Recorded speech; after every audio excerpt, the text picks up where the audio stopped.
હવે કુકરમાં ક્રીમી અને મલાઈદાર ઝટપટ બનશે દૂધ પાક. Hello friends, welcome to kitchen art. જો તમે કુકરમાં ક્યારે ટ્રાય ન કરેલ હોય તો એકવાર જરૂરથી ટ્રાય કરજો. એકદમ ઘાટો અને ક્રીમી મલાઈદાર દૂધ પાક બનાવીશું. ઠંડો થયા પછી એટલો સરસ ઘટ બની જાય છે કે રબરી જેવો તેનો સ્વાદ આવશે. તો ફ્રેન્ડ્સ, ચાલો રેસીપી શરૂ કરીશું. રેસીપી સારી લાગે તો લાઈક અને શેર કરજો. મારી ચેનલ ઉપર નવા હોય અને મારી ચેનલને હજુ સબસ્ક્રાઈબ ન કરેલ હોય તો સબસ્ક્રાઈબ કરી બાજુનું બેલ બટન દબાવવાનું ભૂલશો નહીં, જેથી કરીને તમને મારા નવા વિડીયોનું નોટિફિકેશન મળતું રહે. તો અહીંયા દૂધ પાક બનાવવા માટે સૌથી પહેલાં અહીંયા આપણે ચોખા લેશું. તો અહીંયા મેં 3 ચમચી જેટલા ચોખા લીધેલા છે. તમે કોઈપણ બ્રાન્ડના ચોખા લઈ શકો છો. ઝીણા ચોખા હશે તો દૂધ પાક વધારે ટેસ્ટી બનશે.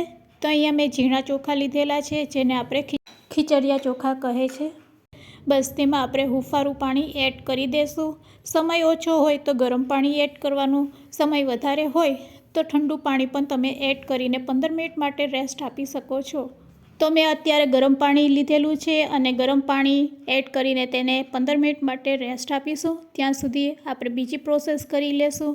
તો આ રીતે ચોખાને પલાળીને ઢાંકીને તેને સાઈડમાં રાખી દઈશું. હવે તમારા ઘરમાં જે પણ ડ્રાયફ્રૂટ અવેલેબલ હોય તે તમે લઈ શકો છો. કાજુ, બદામ અને પિસ્તા તમે લઈ શકો છો. મેં અત્યારે ફક્ત બદામ લીધેલી છે 15 નંગ જેટલી, અને તેને પણ હુંફાળા પાણીથી આપણે પલાળી દેશું અને તેને પણ ઢાંકીને સાઈડમાં રાખી દેશું. હુંફાળા પાણીથી પલાળવાથી આપણો સમય બચી જાય છે અને કામ ઝડપથી થઈ જાય છે. હવે એક વાટકીમાં આપણે કેસર પલાળીશું. તો કેસરને પણ આપણે દૂધ અથવા તો હુંફાળા પાણીથી આ રીતે તમારે પલાળી દેવાની. તો મેં 1 ચમચી પાણી લીધેલું છે અને 1 ચમચી દૂધ લીધેલું છે. તો અહીંયા મારું પાણી છે એ ગરમ છે એટલે કેસર ઝડપથી પલળી જશે. તો આ બધી વસ્તુને આપણે સાઈડમાં રાખી દઈશું. હવે આપણે જાશું ગેસ તરફ. તો આજે આપણે દૂધ પાક છે કુકરમાં બનાવીશું. તેના માટે આપણે કુકર લેશું અને કુકરને પહેલાં ઘીથી ગ્રીસ કરશું. તો આ રીતે થોડુંક ઘી લઈ લેશું અને કુકરની ચારે બાજુ તેને આ રીતે ગ્રીસ કરી લેશું. તો અહીંયા આપણે કુકરને પહેલાં ઘીથી આ રીતે ગ્રીસ કરી લેશું, એટલે ચોખા છે એ કુકરમાં ચોંટશે નહીં અને તમારો દૂધ પાક છે એ એકદમ સરસ બનશે. તો અહીંયા મેં કુકરને ગ્રીસ કરી લીધું છે. હવે મેં અડધા લીટર જેટલું દૂધ લીધેલું છે. આ દૂધમાં મેં અડધા ગ્લાસ જેટલું પાણી પણ એડ કરેલું છે. તો અહીંયા દૂધ પાતળું છે. તો આજે આપણે પાતળા દૂધમાંથી દૂધ પાક બનાવવાના છે કુકરમાં. તો હવે ગેસની ફ્લેમ આપણે ચાલુ કરી લેશું અને લો ફ્લેમ ઉપર આ દૂધને આપણે પકાવીશું. તો અહીંયા દૂધ ગરમ થઈ જાય પછી જ ચોખા એડ કરવાના છે, એ વાતનું ખાસ ધ્યાન રાખવાનું છે.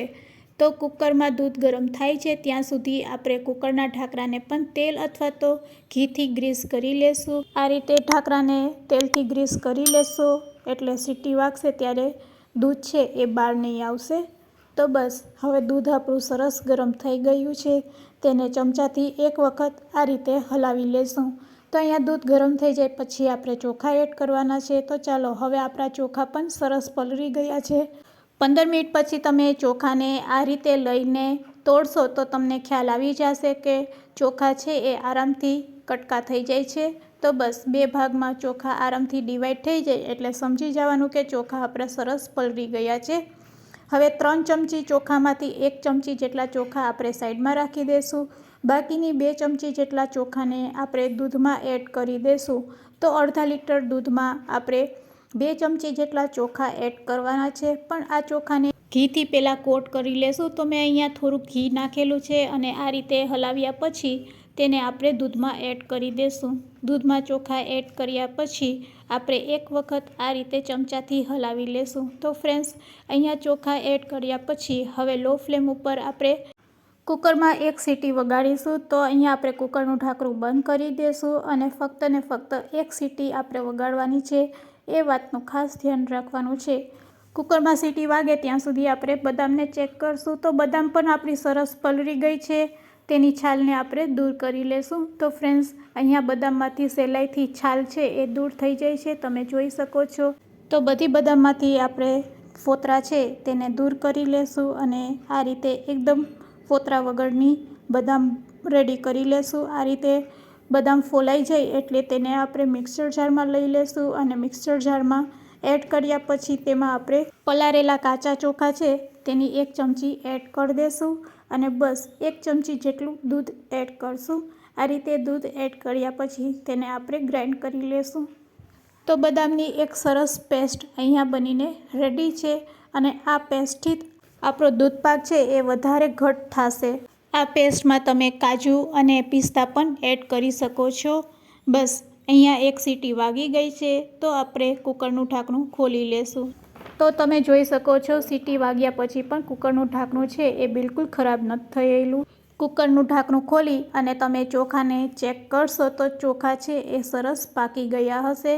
આ રીતે હાથેથી દબાવશો એટલે તમને ખ્યાલ આવશે કે ચોખાનો દાણો છે એ એકદમ મીણ જેવો લાગી રહ્યો છે। બસ હવે આપણે ફરીથી ગેસની ફ્લેમ ચાલુ કરવાની છે અને ગેસની લો ફ્લેમ ઉપર અહીંયા આપણે કુકરને ફરીથી સેટ કરી દઈશું। તો ફ્રેન્ડ્સ અહીંયા આપણે દૂધપાકને ઘટ બનાવવાનો છે। અહીંયા આપણું દૂધ પાતળું છે તેના માટે આપણે રેડી કરેલી બદામની પેસ્ટ છે તે એડ કરી દઈશું અને આ રીતે એડ કર્યા પછી તેને તરત જ આપણે હલાવી લેશું। તો આ પ્રોસેસ થોડીક ઝડપથી કરવાની એટલે દૂધપાક એકદમ તમારો ઘટ બનીને રેડી થશે અને આ દૂધપાકમાં તમારે મિલ્ક પાવડર નાખવાની પણ જરૂર નહીં પડશે। હવે દૂધપાકનું મેઇન ઇન્ગ્રીડિયન્ટ્સ એટલે કે ચારોળી। ચારોળી વગર તો દૂધપાક અધૂરો કહેવાય। તો 2 ચમચી ચારોળી દૂધપાકમાં એડ કરી દેશું। ચારોળી એડ કર્યા પછી તેને આ રીતે હલાવી લેશું।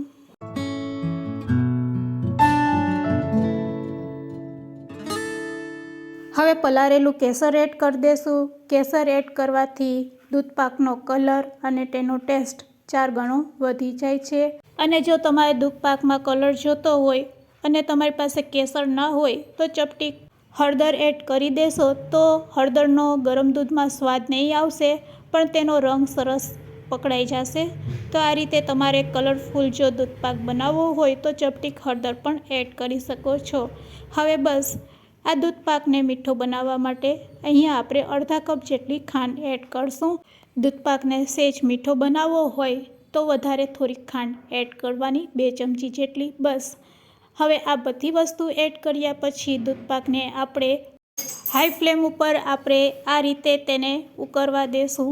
એક ઉભારો આવે એટલે આપણે ગેસની ફ્લેમ બંધ કરી દેશું અને ગેસની ફ્લેમ બંધ કર્યા પછી તેમાં આપણે ડ્રાય ફ્રૂટ એડ કરશું। તો તમારા ઘરમાં જે પણ ડ્રાય ફ્રૂટ અવેલેબલ હોય તે તમે એડ કરી શકો છો। તો મેં અત્યારે બદામની કતરણને એડ કરેલી છે। બસ આ રીતે ગેસની ફ્લેમ બંધ કર્યા પછી અહીંયા આપણે બદામની કતરણ એડ કરશું। સાથે તેમાં એડ કરશું તાજી મલાઈ। જો તમારા ઘરમાં દૂધની તાજી મલાઈ હોય તો તે જરૂરથી એડ કરજો। તો આ રીતે આપણો દૂધપાક ઝટપટ બની જશે અને એકદમ ક્રીમી અને મલાઈદાર દૂધપાક બનીને રેડી થશે। આ દૂધપાક ઠંડો થશે એટલે વધારે ઘટ થશે। તો અત્યારે જ આપણો દૂધપાક છે એ ઘટ લાગી રહ્યો છે અને ઠંડો થયા પછી તે વધારે ઘટ બને છે। તો એકદમ સરસ રબડી જેવો દૂધપાક આપણો બનીને રેડી છે સર્વ કરવા માટે। તો શ્રાદ્ધમાં જ્યારે પણ તમે દૂધપાક બનાવો તો આ રીતે તમે ચોક્કસથી બનાવજો અને શ્રાદ્ધ માટે જો તમે દૂધપાક બનાવતા હોય તો તેમાં તુલસીના પાન જરૂરથી મૂકજો। આ દૂધપાકને આપણે બદામની કતરણથી સર્વ કરીશું। તો ફ્રેન્ડ્સ રેડી છે આપણો દૂધપાક જે હેલ્થ માટે પણ ખૂબ જ ફાયદાકારક છે। તો ફ્રેન્ડ્સ આજની રેસીપી કેવી લાગી તે મને કમેન્ટ્સમાં જરૂરથી કહેજો અને રેસીપી સારી લાગી હોય તો તમારા ફ્રેન્ડ્સ મિત્ર અને ગ્રુપમાં શેર કરવાનું ભૂલશો નહીં। Thanks for watching.